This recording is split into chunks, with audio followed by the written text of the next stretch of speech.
4 ದಶಕಕ್ಕೂ ಅಧಿಕ ಕಾಲ Karnataka Lingayat education ಸೊಸೈಟಿಯನ್ನ ಕಾರ್ಯಾಧ್ಯಕ್ಷರಾಗಿ ಮುನ್ನಡೆಸಿದಂತಹ doctor Prabhakar Kore ಆಡಳಿತ ಮಂಡಳಿಯಿಂದ ಹಿಂದೆ ಸರಿದಿದ್ದಾರೆ.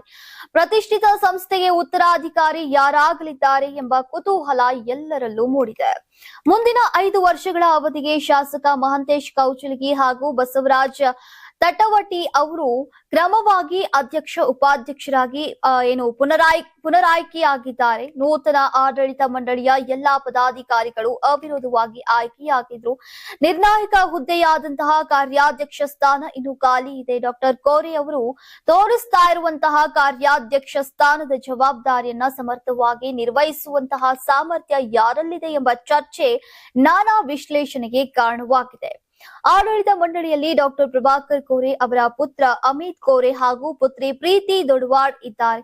ಡಾಕ್ಟರ್ ಪ್ರಭಾಕರ್ ಕೋರೆ ಅವರಿಗಿಂತ ಮೊದಲು ಕಾರ್ಯಾಧ್ಯಕ್ಷರಾಗಿದ್ದಂತಹ ಮಹದೇವಪ್ಪ ಮುನವಳ್ಳಿ ಅವರ ಪುತ್ರ ಜಯಣ್ಣ ಮುನವಳ್ಳಿ ಹಾಗೂ ವಿಧಾನ ಪರಿಷತ್ ಮಾಜಿ ಮುಖ್ಯ ಸಚೇತಕ ಮಹಂತೇಶ್ ಕವಟಗಿ ಮಠ್ ಅವರು ನಿರ್ದೇಶಕ ಸ್ಥಾನದಲ್ಲಿದ್ದಾರೆ. ಹೀಗಾಗಿ ಕಾರ್ಯಾಧ್ಯಕ್ಷ ಹುದ್ದೆಗೆ ಒಂದಕ್ಕಿಂತ ಒಂದು ಹೆಚ್ಚು ಹೆಸರು ಈಗ ಮುನ್ನೆಲೆಗೆ ಬಂದಿವೆ.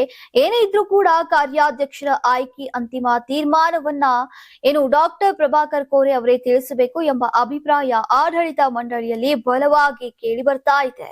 ನೀವು ಸಣ್ಣ ಆಗ್ಬೇಕಲ್ವಾ? ಅದು ಒಂದು ಉತ್ತಮ ಆಹಾರದಿಂದ ಸಣ್ಣ ಆಗ್ಬೇಕಲ್ವಾ? ಪ್ರತಿದಿನ ನಮ್ಮ ಜೀನಿ ಸ್ಲಿಮ್ ನ ಯೂಸ್ ಮಾಡಿ ಯಾವುದೇ ಸೈಡ್ ಎಫೆಕ್ಟ್ ಇಲ್ದಂಗೆ ನೀವು ಸಣ್ಣ ಆಗ್ತೀರಾ.